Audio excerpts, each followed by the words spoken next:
कचरा।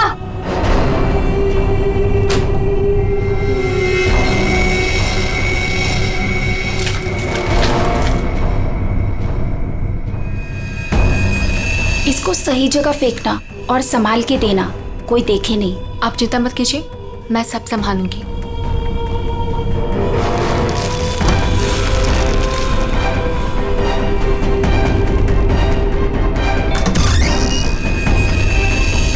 जल्दी दो। कौन है बेटा? कोई नहीं माँ, कचरा वाली थी।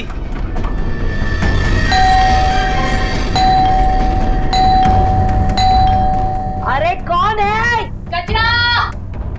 अरे आ रही हूँ, क्या बैग खराब कर देगी? है? तू कौन है? मैडम, मैं ना नई सफाई वाली है। वो क्या है ना, सविता गांव गई है तो उसकी जगह मेरे को रखा है यहाँ पे। ये सेक्रेटरी भी ना इन्फॉर्म ही नहीं करता है और किसी को भी रख देता है काम पे। क्या मैडम, सुबह सुबह चिलम चिली करने का। लाओ, वैसे भी मेरे को 10 और घरों में जाना है। लाओ जल्दी दो। है तेवर तो देखो, जैसे ऑफिस ही जाना है तुझे। चल जा, नहीं देते डब्बा। हाँ हाँ तो मत दे। वैसे भी तेरे कचरे से कितनी बदबू आ रही है। अच्छा, परफ्यूम मार के दूं कचरा तुझे? अरे तो मैं मरी नहीं चाह रही हूँ लेने के लिए। बात तो ऐसे करी है जैसे लगता है कचरा नहीं सोना मांग लिया हो। एक मिनट, कहीं आप वही झगड़ालू औरत तो नहीं जो घड़ी घड़ी सबसे झगड़ा करते फिरते रहती है? हाँ, अरे बहुत किसे सुने हैं आपके बारे में। हाँ ए लड़की, मुझसे सवाल चला रही है तू? हाँ, औकात क्या है तेरी? क्या हुआ? सुबह सुबह ये चिल्लम चिल्ली क्या चल रही है? देखो ना मैडम, मैं ना नई सफाई वाली कचरा लेने के लिए आई थी। वो सविता ना गाँव गई है, उसकी जगह मैंने को रखा है यहाँ पर। मैडम से कचरा क्या मांग लिया? ऐसा लग रहा है कि इसका कचरा बेच करके कोई सोने का महल बना लेगी मैं। बाबा रे बाबा, कितना झगड़ा करती है ये। ओह, तो इसमें कौन सी नई बात है? सबके साथ झगड़ा करना इनकी पुरानी आदत है। आ गई होशियारी झाड़ने। ए सुन, हमारे फटे में टाउन बताना, माइंड योर ओन बिजनेस। चल, देख रहे हो ना कैसे झगड़ा कर रही है ये। वाह वाह, बड़ी आई, माइंड योर ओन बिजनेस। पहले अपने माइंड का इलाज कराओ। सबके नाक में दम करके रखा है अपने रोज के झगड़ों की वजह से। भाभी ji please, I am sorry, I am really sorry. आप अंदर जाइए। शोभा, अंदर जाओ।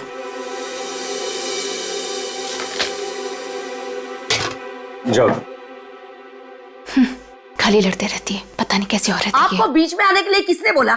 हाँ, अगर आप बीच में नहीं आते थे ना तो उस रत्ना की बच्ची को देख लेती थी मैं। मुझे अंदर ले आए सो आए, आपने सॉरी बोला उसे? सॉरी बोला? अरे किससे पूछ के सॉरी बोला? हमेशा से गलत काम करते हो, हमेशा से गलत काम करते रहते हो। हाँ हाँ हाँ, सब हमारी गलती है, हमारी गलती है सब। लोग हमसे बात नहीं करते, लोग हमें देख करके दूर भाग जाते हैं, कोई हमें अपने घर में नहीं बुलाते, सब हमारी गलती है। शोभा प्लीज देखो, शोभा इस तरह से बात बात में लोगों के साथ झगड़ा करना बंद कर दो।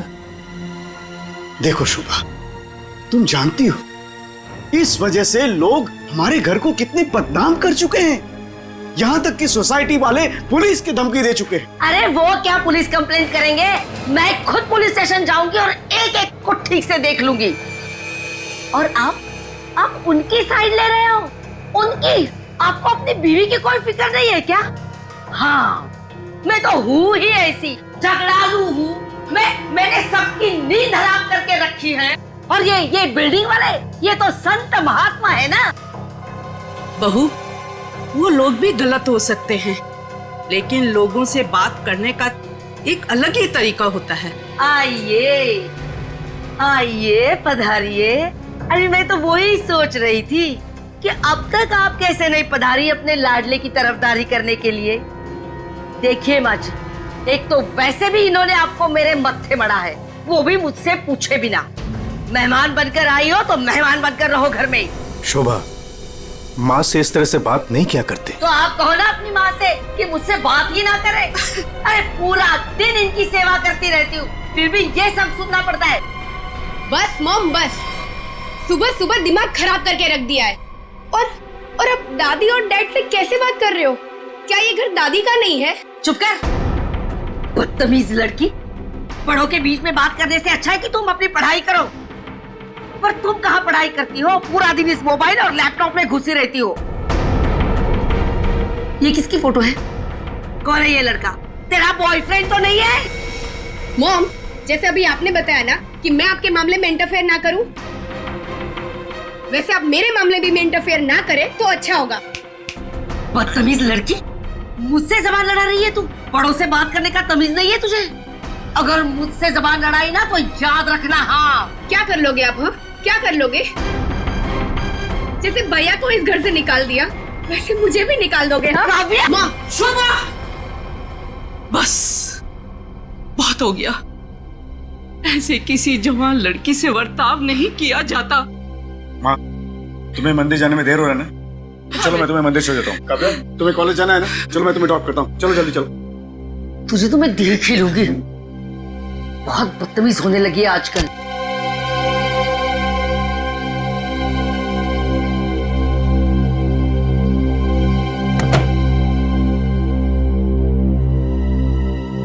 आने दो इस बुढ़िया को मंदिर से, दरवाजा ही नहीं खोलूंगी। देखती हूँ अंदर कैसे आती है।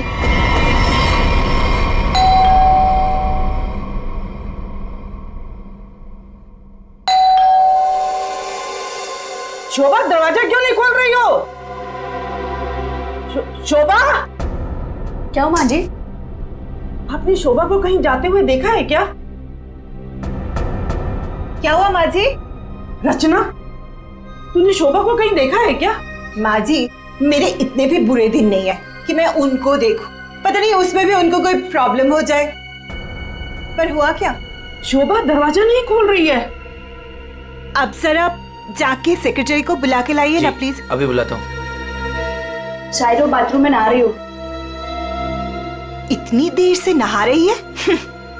शायद अपना पाप धो रही होगी। माँ जी, आपके पास घर की दूसरी चाबी होगी ना? नहीं है। एक मिनट माँ जी, मैं आपके बेटे मनीष को फोन करता हूँ। हटिए हटिए।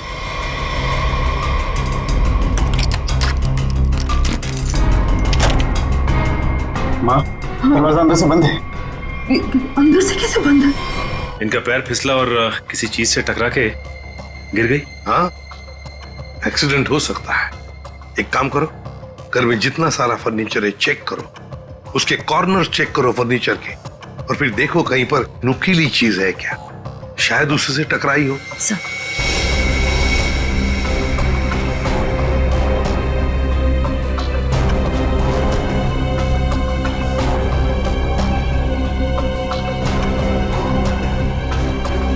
सर।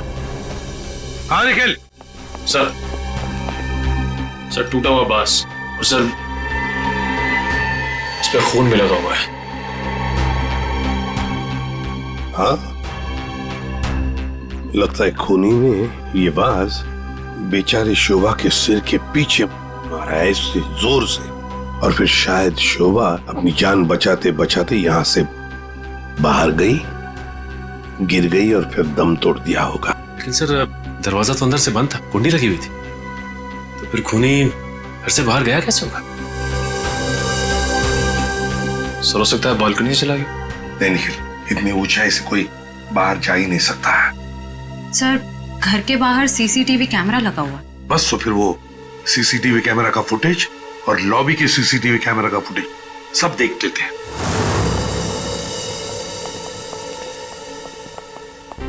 मनीष जी, आज सुबह आप, आपकी माँ और बेटी काव्या जब घर से बाहर गई तब शोभा जिंदा थी, है ना?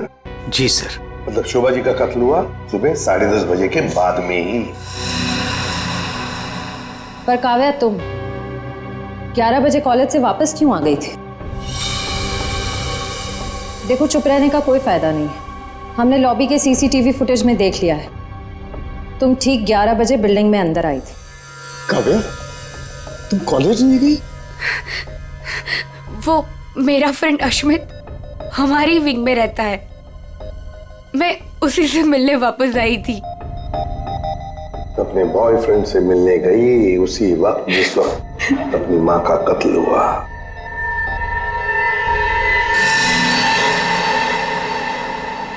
तुम कौन हो? मैं रितेश। रितेश, आपका बेटा? जी सर। पर तुम तो घर छोड़कर चले गए थे। जी, वो मैं घर छोड़कर नहीं गया था, मुझे इनकी पत्नी ने घर से निकाल दिया था। मतलब तुम्हारी माँ ने यही आदर रखते हो अपनी माँ के लिए, यही संस्कार दिया? जब तुम यहाँ रहते नहीं थे तो किस लिए आए थे यहाँ पर? जी वो मैं किशोर से मिलने आया था। सर, अगर आपने सीसीटीवी फुटेज देखा होगा तो आपने देखा होगा कि मैं अपने डॉग को बाहर घुमाने लेके गया था। क्या बात है किशोर, जब ये रितेश तुम्हारे घर पे तुमसे मिलने आया तो तुम अपने घर से बाहर कुत्ता घुमाने निकल गए? हाँ? सर, वो हमेशा आता जाता रहता है, पर इसमें प्रॉब्लम क्या है? प्रॉब्लम है शोभा जी का कत्ल हुआ है, समझे? चलो तुम सबकी बातें मान ली, बच्चे बिल्डिंग में आए अपने दोस्तों से मिलने, मगर घर नहीं गए। बिल्डिंग के अंदर बाहर लोग आते जाते रहे, और शोभा जी के घर के बाहर कोई नहीं आया। काश अगर कोई भी, एक भी शोभा जी से मिलने जाता तो शायद आज बेचारी मासूम शोभा बच जाती।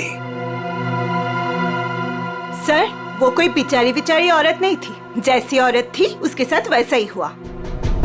क्या मतलब? माफ कीजिएगा मनीष भाई, सोसाइटी की इज्जत का सवाल है। सर, शोभा जी का सोसाइटी में किसी के साथ भी बिहेवियर अच्छा नहीं था। आए दिन छोटी छोटी बातों में झगड़ा करती थी।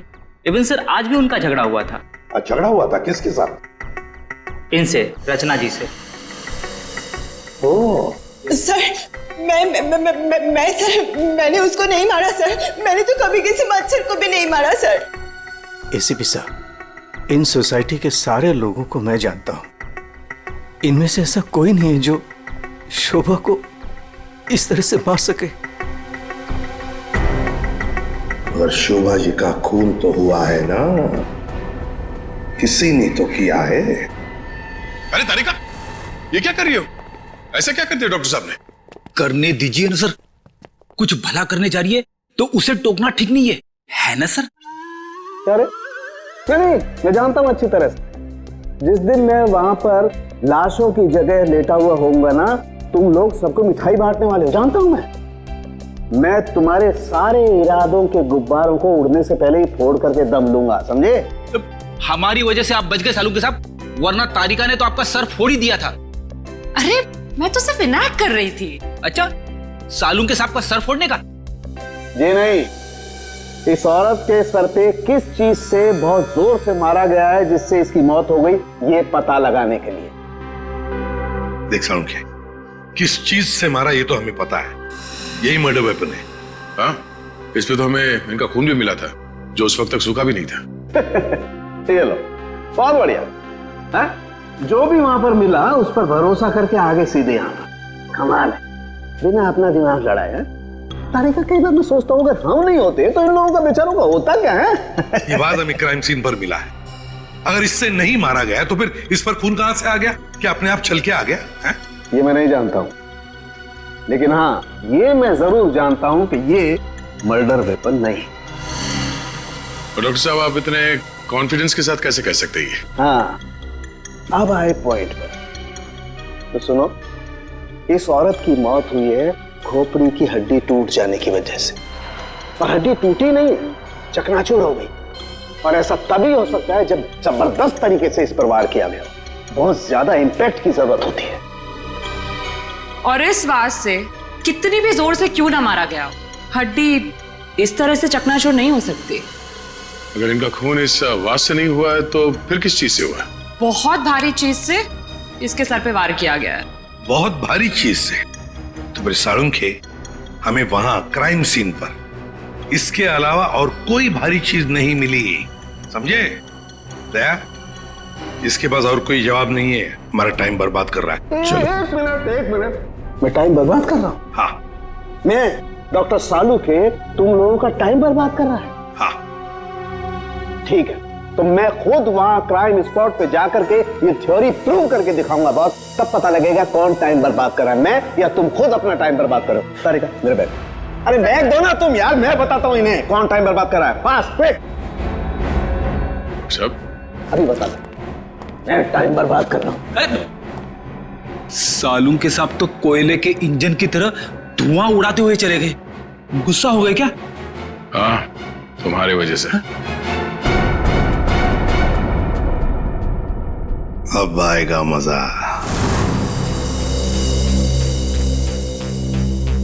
सब कुछ ढूंढ लिया, आप क्या ढूंढेंगे? अपना सर ढूंढो। कहा था ना यार तुमसे, कोई भारी चीज से मारा गया तो भारी चीज ढूंढो ना प्लीज। साहब क्या लगता है इससे मारा होगा? सर क्या इससे मारा होगा? नहीं, इससे नहीं हो सकता। सर ये देखिए सर, काफी भारी है सर, इससे मारा होगा। सर पे मार के देखो, अगर सर खुल जाएगा तो मान लो। आपके सर पे कैसे मार? शट अप यार सालों की क्यों टाइम बर्बाद कर रहा है हमारा तू? बॉस प्लीज मुझे ढूंढने दो। एक काम करो, आप लोग बैठो, मैं जरा ढूंढता हूँ प्लीज।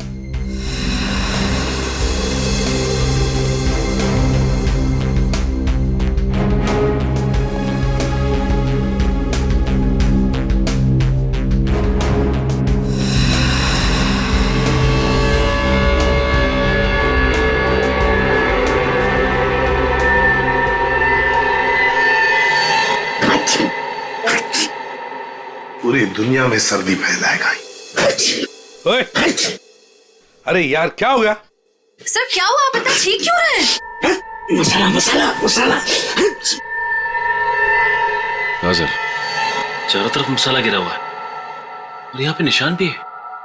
लगता है मसाला कूटने का खलबट्टा रखा था यहाँ पे। सर बट्टा तो काफी भारी भी होता है। एक काम करो, आसपास जितने भी घर हैं, सारे के सारे घर चेक करो। श्रेया, दादी माँ को लेकर आओ।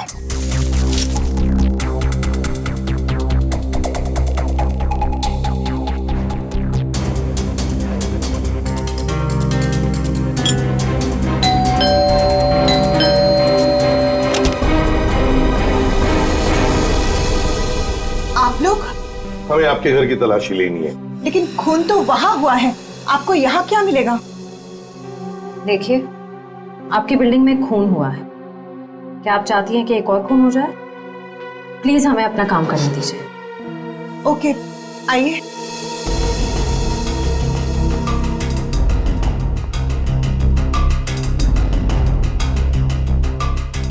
शोभा भी ना मरने के बाद भी मेरी पीछा नहीं छोड़ेगी।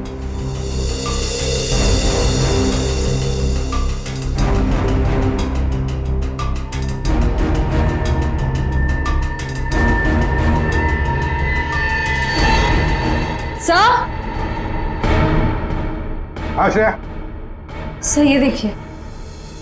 सर ये तो हमारी है। नहीं नहीं, ये तो हमारा है। आंटी जी को कोई गलतफहमी हो रहा है। सर इसके नीचे शोभा का नाम लिखा हुआ है। शोभा? तो क्या आपने इन्हें ये दिया था? नहीं सर, आज सुबह तक तो ये हमारे पास ही था। तो फिर यहाँ कैसे? सारंग, जरा चेक कर लिया।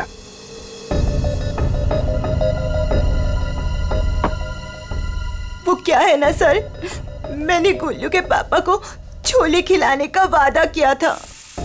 शोभा जी तो मर ही गई थी, वो इससे क्या करती, इसलिए मैं ये लेके चली आई। मैंने कोई खून नहीं किया सर, मैं सच बोल रही हूँ सर, मैंने कोई खून नहीं किया। बॉस, इन पर तो कहीं भी खून के ट्रेसेस नहीं। खून का निशान नहीं? मतलब ये मर्डर वेपन नहीं है? मुझे लगता है शोभा ही हमें बताएगी कि उसका खून कैसे हुआ है और किसने किया।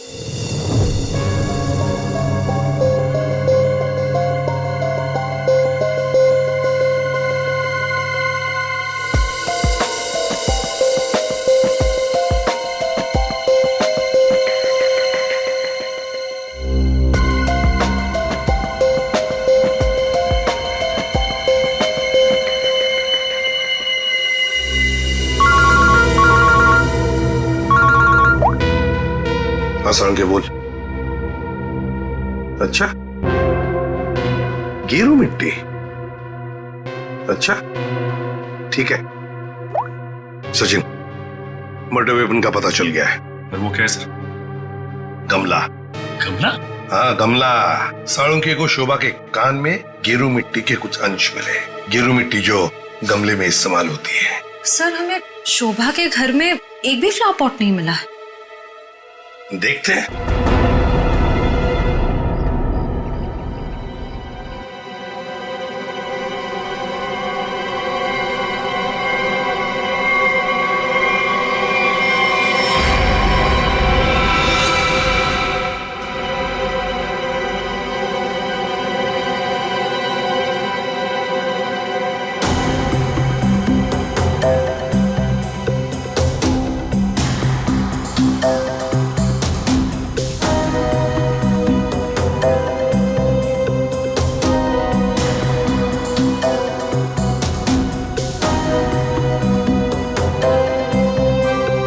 गमला यहीं पर गिरा है। पर सर, गमला गया कहाँ? हो सकता है किसी ने साफ कर दिया हो ताकि कोई सुराग न बचे, लेकिन मौत हुई है इस गमले की वजह से ही। लेकिन सर ऐसा कैसे हो सकता है? घर के बाहर लगे सीसीटीवी फुटेज में तो हमने किसी को कमरे के अंदर जाते देखा नहीं। तो फिर शोभा जी के सर पे गमला मारा किसने होगा? वही तो समझ में नहीं आ रहा है सचिन कि गमला मारा किसने, और फिर इतने जोर से मारा है कि किसी इंसान की जान ही चली जाए। हाँ सर, सवाल ये भी है कि बंद कमरे से खूनी बाहर गया कैसे? जमीन चीर के या आसमान फाड़ के?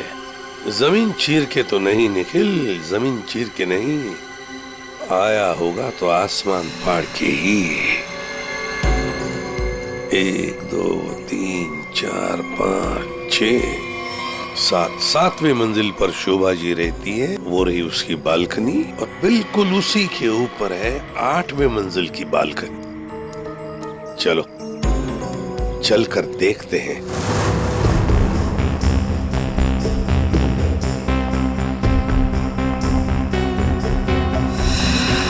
सर, श्रेया, सर ये देखिए, स्टैंड जैसा कुछ है।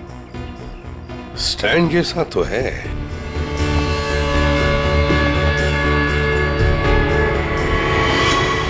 श्रेया, इस गमले का ही स्टैंड है। गमला इसी स्टैंड पर था। ये देखो, यहाँ से गमला यूं धक्का मार के नीचे फेंका गया।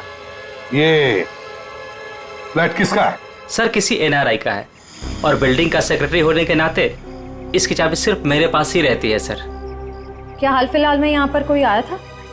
मुझे नहीं पता। तुम्हें पता नहीं? तो फिर इसका एक ही मतलब हो सकता है कि जबकि इस फ्लैट की चाबी सिर्फ तुम्हारे पास ही है, तो इस फ्लैट में भी सिर्फ तुम ही आए होंगे। ये क्या कह रहे हैं सर? मेरे कहने का मतलब है कि फ्लैट की चाबी उन्होंने मुझे दी थी। क्या है सर कि सारे एम्प्टी फ्लैट की चाबी ऑफिस के ड्रॉअर में होती है। एजेंट लोग सर कभी भी आते जाते रहते हैं, तो सर मैं 24 घंटे उनके लिए घर पे थोड़ी ना रहूंगा सर। ये खाली फ्लैट्स की चाबियां ऑफिस में रहती है, ये बात सबको पता है?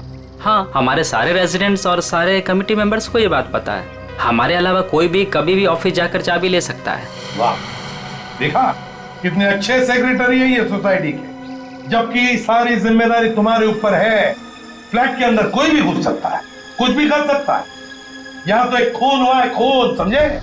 और ये जिम्मेदारी सिर्फ तुम्हारी है। सर खून तो शोभा जी के फ्लैट में हुआ है सर, इससे इस फ्लैट का क्या कनेक्शन हो सकता है सर? जाइए, आप जाइए नीचे और सबको इकट्ठा कीजिए, सारे रेसिडेंट्स को कंपाउंड में। जाइए जल्दी। जी सचिन, ये देखो, हम हैं 8वें मंजिल की बालकनी पर और शोभा जी रहती थी 7वें मंजिल पे। जब शोभा जी वहां अपनी बालकनी से बाहर झुकी होगी किसी काम की वजह से, तब 8वें मंजिल के मतलब यहां से वो गमला शोभा जी के सिर पर मारा गया, ठाम करके ऐसे।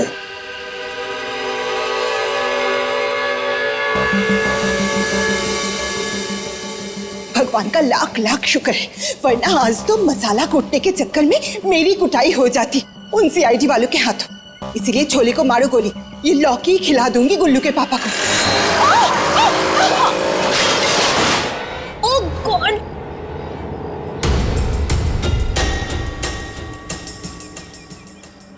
ये क्या किया? आज तो शायद लौकी भी नसीब में नहीं है। एक्सक्यूज मी, हाँ, गलती आपकी है। एक तो आप मेरे बीचों बीच आ गई, उल्टा आप मुझे सुना रही हैं।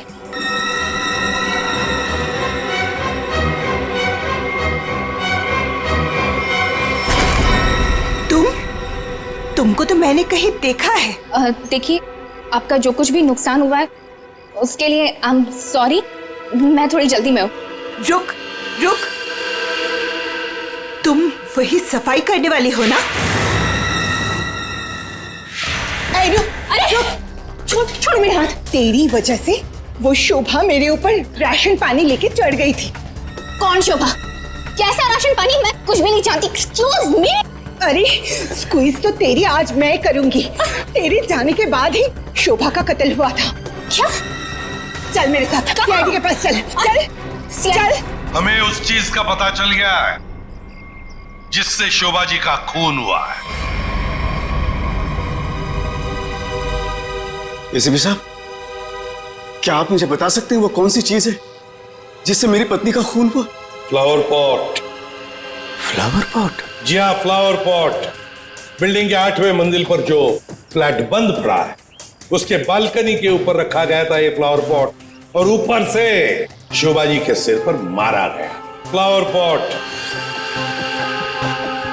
किसने किया ये सब? मुझे नाम बताइए जिसने मेरे परिवार को हमसे छीन लिया। बताइए एसीपी साहब, कौन है वो? ये तो कहना पड़ेगा कि बड़ा चालाक खूनी है ये, बहुत अच्छी तरह से प्लानिंग की थी, लेकिन भूल गया कि कोई भी कातिल कितना भी चाहे चालाक क्यों ना हो, कोई ना कोई गलती तो कर ही जाता है। जानना चाहते हो कौन है वो खूनी? आप में से ही कोई है, आप में से। ये सफाई करने वाली है। आज सुबह जब शोभा का खून हुआ था उससे पहले मैंने इसको बात करते हुए देखा था। अभी भेस बदलकर भाग रही थी। देखिए, मुझे नहीं पता कि ये औरत कब से क्या बकवास किए जा रही है। मैं तो यहाँ पर पहली बार आई हूँ। मेरा हाथ छोड़ो ना। मैं सच बोल रही हूँ, मैंने इससे झगड़ा करते हुए देखा था। मुझे तो लगता है यही खूनी है सर। क्या बकवास किए जा रही हो तुम? हम पता लगा लेंगे। जरा देखिए इस लड़की को और बताइए, क्या आप में से किसी ने इसको देखा है आज सुबह? हाँ सर, मैंने देखा इस लड़की को। सर, ये वही लड़की है जो आज सुबह में शोभा जी के साथ लड़ रही थी।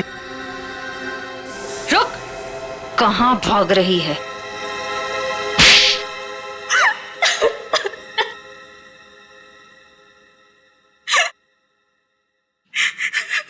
ये सब रोना धोना बंद करो और बताओ कौन कौन है इसके पीछे। तुम्हारे अकेली का काम नहीं है ये, बताओ जल्दी। कौन कौन मिला हुआ है तुम्हारे साथ इस काम में? हाँ? क्यों खून किया शोभा का? खून? नहीं नहीं सर, मैंने कोई खून नहीं किया। मुझे कुछ नहीं पता, मैं सच कह रही हूँ। जमाना बड़ा बदल गया है सर। इतनी महंगी घड़ी और ब्रांडेड चप्पलें पहन के घूम रही है। यहाँ तो सीआईडी में ईमानदारी से काम करने के बाद पिछले 5 साल में ये वाले जूते पहन पाया हूं मैं। हाँ, सच कह रहे हो फ्रेडी। लेकिन ये है ना, मुखौटा पहनी है सफाई कामगार का, है तो कोई और ही। पूर्वी, ऐसा नहीं बताइए। हाँ बोल नहीं, प्लीज मैम, मुझे मत मारिए। मैं बताती हूँ, मैं सब सच बताती हूँ। दरअसल मेरे पास एक फोन कॉल आया था। कौन लोग थे मुझे नहीं पता, लेकिन वो लोग शोभा से बदला लेना चाहते थे। बदला कैसे लेना है वो सारे इंस्ट्रक्शन मुझे फोन पर बता दिए गए थे। मैंने बस उसे फॉलो किया था और कुछ नहीं किया था, खून नहीं किया था सर। एक अनजान आदमी ने तुम्हें फोन कॉल किया और तुम उसकी मदद करने के लिए तैयार हो गई? हाँ सर। ऐसी क्या दुश्मनी थी तुम्हारी शोभा से? सर, शोभा अच्छी औरत नहीं थी।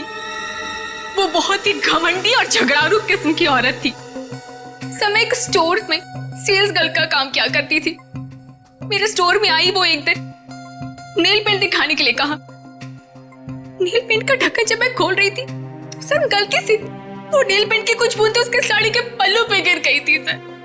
उसके बाद उसने जो हंगामा खड़ा किया, मैंने उससे माफी मांगी, मिन्नती की कि प्लीज मुझे माफ कर दीजिए, लेकिन उसने मेरी एक बात भी नहीं मानी। मैनेजर के पास चली गई सर। मैनेजर ने मुझे नौकरी से बाहर निकाल दिया। 2 महीने तक मुझे कहीं कोई नौकरी नहीं मिली। घर का किराया तो दूर, खाने तक को मेरे पास पैसे नहीं थे। मकान मालिक मेरे सिर पर चढ़ करके मुझे परेशान करने लगा, कहा कि निकलो मेरे घर से। सर, उसने मेरी पूरी जिंदगी तबाह कर दी। फिर मैंने ठान लिया था कि उस शोभा से मैं बदला जरूर लूंगी। इसलिए तुमने कानून को अपने हाथ में लेने का फैसला किया है? सर, मैं मानती हूँ कि मुझसे बहुत बड़ी गलती हो गई। प्लीज आप लोग मुझे माफ कर दीजिए, प्लीज। ये लो, सब कुछ मान लिया तो माफी मिल गई? ऐसे लगता है तुम्हें? है? तुम्हारी सजा हम कम कर सकते हैं, मगर एक शर्त पर। हाँ सर, मुझे आप लोगों की सारी शर्त मंजूर है।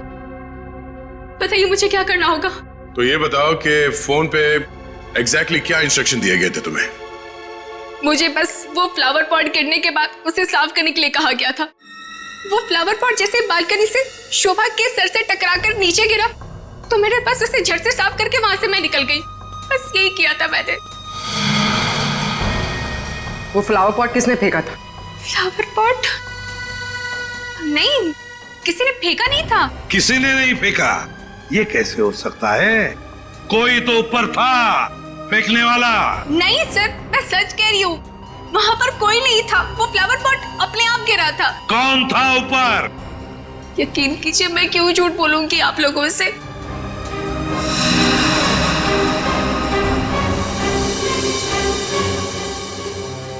निखिल, पता लगा किसका फोन आया था शीला को इंस्ट्रक्शंस देने के लिए? सर, टूटे हुए फ्लावर पॉट के टुकड़े अच्छी तरह से देखो।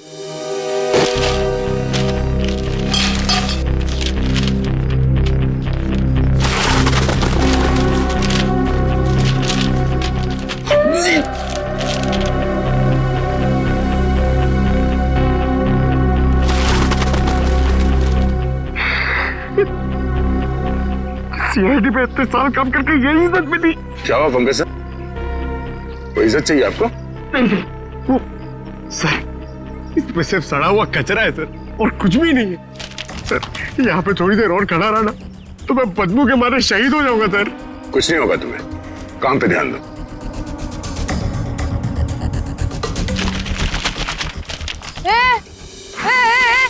ये क्या कर रहे हो?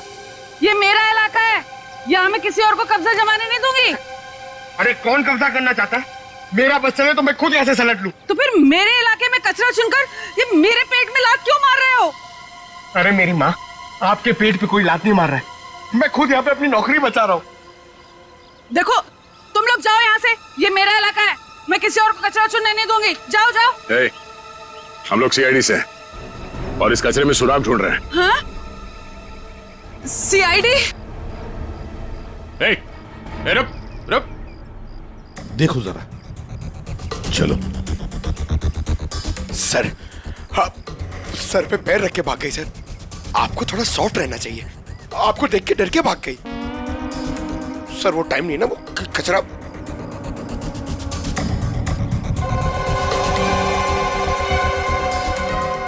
सर, हाँ? ये देखिए, ये कुछ गमले के टुकड़े मिले हैं।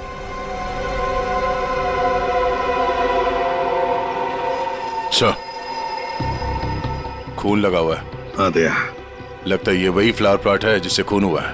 अब ये खून शोभा का है या नहीं, ये तो फोरेंसिक लैब से ही पता चल जाएगा। लेकिन और भी तो कुछ होना चाहिए यहाँ पर, और कुछ होना चाहिए। देखो जरा, अच्छी तरह से देखो दोबारा। सर बाकी तो हमने हर जगह देख लिया सर, और ऐसा कुछ मिला नहीं जो। देखो तो सही। यहाँ मैंने कुछ नहीं किया साहब, मैं निर्दोष हूँ साहब, मैं निर्दोष हूँ। कुछ नहीं किया तो हमें देके भागी क्यों? वो साहब, बिरजू कह रहा था कि जब भी पुलिस वाले देखो ना तो अपनी जान बचाओ और भागो, पता नहीं फिर कब मुसीबत में फंस जाए। एक मिनट, देखो, किसी भी मुसीबत में नहीं फंसोगे तुम।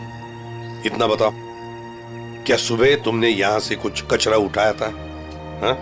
घबराओ मत, उठाया था कचरा? हाँ, उठाया तो था, इस थैले में ही है। दिखाओ जरा। नहीं, मैं नहीं दूंगी, ये मेरी रोजी रोटी है साहब। अरे हमें उसका भजिया नहीं तलना है, हमें सिर्फ ये देखना है कि उसके अंदर क्या है। इधर दो।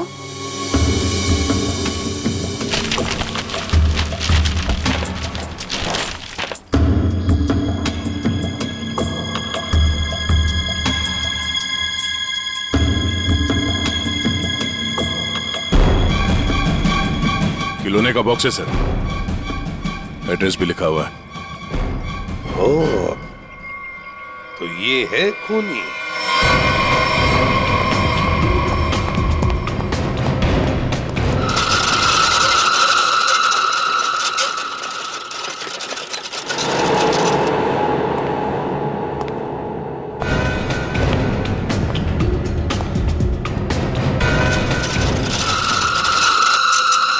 कौन है?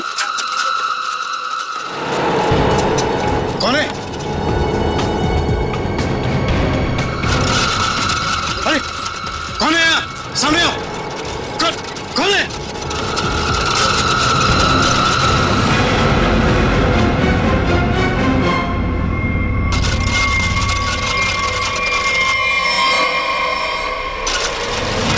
मनीष बाबू,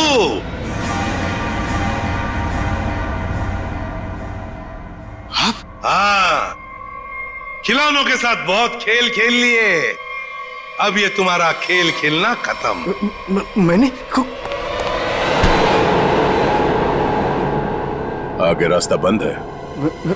मैंने कुछ नहीं किया। अब ये बता, शोभा को क्यों मारा तुमने? मैंने नहीं मारा, मैंने नहीं मारा।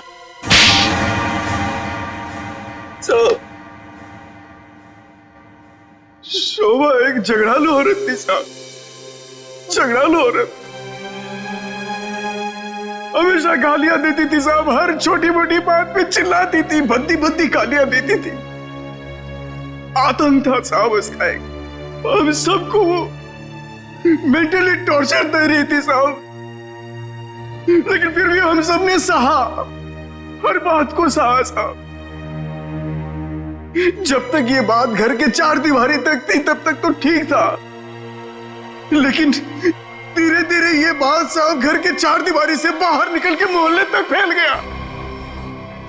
आए दिन लोग पड़ोसी हमारे पास आते थे कंप्लेंट लेकर के, शोभा ने किसी का झगड़ा किया, मारपीट किया। तंग आ चुके थे साहब, हम लोग तंग आ चुके थे। फिर भी हमने शोभा को समझाने की कोशिश की, मगर वो नहीं समझती थी, नहीं समझती थी साहब। हमने तो थक के छोड़ दिया था ये सोचना कि उसे समझाना रोकना हमारे लिए मुमकिन ही नहीं है साहब। बस सिर्फ इसी वजह से तुम लोगों ने उसकी जान ले ली? तो और क्या करता, और क्या करता साहब, बताइए आप मुझे। सोसाइटी वालों ने उसे तंग आकर के हमें नोटिस दिया घर खाली करने के लिए। अगर हम घर खाली नहीं करते इस सूरत में वो हमें पुलिस की धमकी दी। अगर ऐसा था तो डिवोर्स दे देते उसे मारने की क्या जरूरत थी? उसकी भी कोशिश की थी साहब, मैंने, मगर उसने मुझे धमकी दी थी कि अगर मैंने उसे डिवोर्स दिया तो वो मुझे कोर्ट में घसीट के ले जाएगी। मेरे ऊपर डोमेस्टिक वायलेंस का इल्जाम लगाकर वो मेरे ऊपर केस करने वाली थी साहब। मैं मजबूर था, कुछ नहीं कर पाया साहब। रितेश, शोभा तो तुम्हारी माँ थी ना? सर, माँ का प्यार इस दुनिया में सबसे बड़ा प्यार होता है सर, पर वो तो सिर्फ अपने आप से प्यार करती थी सर। उसकी जरूरतें, उसका घमंड सिर्फ उसके लिए ही था सर। इस वजह से जब उसे मेरे और मेरी गर्लफ्रेंड वानी के बारे में पता चला तो उसने इंसल्ट करके मुझे घर से बाहर निकाल दिया सर। और इसलिए जिस माँ ने तुम्हें जन्म दिया उसे ही मौत की नींद सुला दी तुमने, सिर्फ अपने खुशियों के लिए, हाँ? एक दिन रितेश मेरे पास आया एक सुझाव लेकर। उसने कहा कि पापा, अगर हमारी जिंदगी में शांति और चैन चाहिए तो शोभा की जिंदगी खत्म करनी होगी। और इसके लिए तुमने अपने पड़ोसी किशोर और नवीन की मदद ली, जो शोभा के दुश्मन थे उसके बर्ताव की वजह से, हाँ? सिर्फ इनको ही नहीं रहा, इन्होंने बाकी सारे लोगों से भी कांटेक्ट किया जिनका कोई ना कोई झगड़ा था शोभा के साथ। उन सबको अपने प्लान में शामिल कर लिया, शोभा को मारने के प्लान में। शीला के बारे में तुम्हें कैसे पता चला? काव्या ने मुझे बताया उस दिन शीला और शोभा के झगड़े के बारे में, क्योंकि काव्या शोभा के साथ ही स्टोर में गई थी। तो तुम्हारे इस प्लान को अंजाम देने के लिए कोई बाहर वाला चाहिए था, और ये शीला इस काम के लिए एकदम परफेक्ट थी, और इसे शोभा से बदला लेना था, इसलिए ये भी मान गई है? वैसे सारी प्लानिंग की कैसे तुम लोगों ने, बताओ जरा। नवीन ने ऑनलाइन पर ट्रॉली बुक की थी। डिलीवरी होने के बाद वो ट्रॉली और रिमोट वाणी को दिया था। वाणी पेशे से इंजीनियर है साहब। वो ट्रॉली और गमले को किस तरह से रखना है इसकी प्लानिंग उसने नहीं की थी, और फिर वो ट्रॉली और रिमोट लाके किशोर को दे दिया, और फिर काव्या और रितेश ने मिलकर वो गमले और ट्रॉली को ऊपर बैल्कनी में सेट कर दिया। तुम्हें कैसे पता चला कि ये शोभा बालकनी में किस वक्त आने वाली, कितने बजे? साहब हर रोज सुबह 10 बजे एक भाजी वाला ठेला लेकर के हमारे बिल्डिंग के नीचे आता है, और शोभा उस पर बैल्कनी में खड़े होकर के खड़ी खोटी सुनाती थी साहब, चिल्लाती थी, झगड़ती थी उससे। बस मुझे उसी मौके का इंतजार था, और फिर मैंने मां को फोन किया।